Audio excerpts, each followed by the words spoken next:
చేసే మంచిని తప్ప ఏమీ తీసుకుపోమని అఘోరీ సాధు అన్నారు. చర్లపల్లి ఈసీ నడర్లోని పీర్స్ చారిటబుల్ ట్రస్ట్లో అనాథ పిల్లలకు అన్నదాన కార్యక్రమం నిర్వహించారు. అనంతరం మీడియాతో అఘోరీ సాధువు మాట్లాడారు. తాను చిన్నతనంలోనే ఇంట్లో నుండి వెళ్ళిపోయాను కాబట్టి ఆ బాధలు తనకు తెలుసన్నారు. అందుకోసమే ఈరోజు ఇక్కడికి వచ్చి అన్నదాన కార్యక్రమాన్ని నిర్వహించామన్నారు.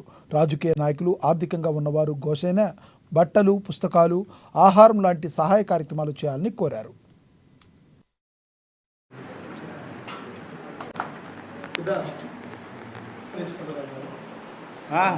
ఈ ఆశ్రమానికి రావడానికి కారణం నేను చిన్నతనంలో ఇక్కడ నుండి వెళ్ళిపోయాను కాబట్టి ఎక్కడైతే నా తల్లిదండ్రులకి వెళ్ళి దూరం అయ్యాను, నేను ఈ శిక్షణ తీసుకొని నేను అఘోరీగా మారిన తర్వాత మళ్ళీ ఎక్కడైతే చిన్న చిన్న పిల్లలు అనాథలుగా ఉన్నా వాళ్ళకు నా వంతు కృషి, నా వంతు ఆదరణ ఉండాలని అందుకొరచే నేను ఇది చూసి మరి నేను ఇది ఎక్కడున్నానో వెతికి మరి నేనే స్వయంగా ఇక్కడికి నా వంతు వీళ్ళకు నేను కృషి చేసి వెళ్తాను. నేను చాలా చెప్పదలుచుకున్నాను. అదే కదా, నా వంతు నేను కృషి చేయడానికి ముందుకు వచ్చాను. ఎన్ని విమర్శలైనా తట్టుకోవడానికి కూడా సిద్ధంగా ఉన్నాను. మీరు కూడా మీ దగ్గర అన్ని ఉండి కూడా మీరు చేయలేకపోతున్నారు. చేయొచ్చు కదా. ఏదో ఇప్పుడు నేను వచ్చి అఘోరీ అమ్మ వచ్చింది ఏదో భోజనం పెడుతుంది అలా కాకుండా మీరు ఉండి కూడా మీరు పెట్టలేకపోతున్నారు.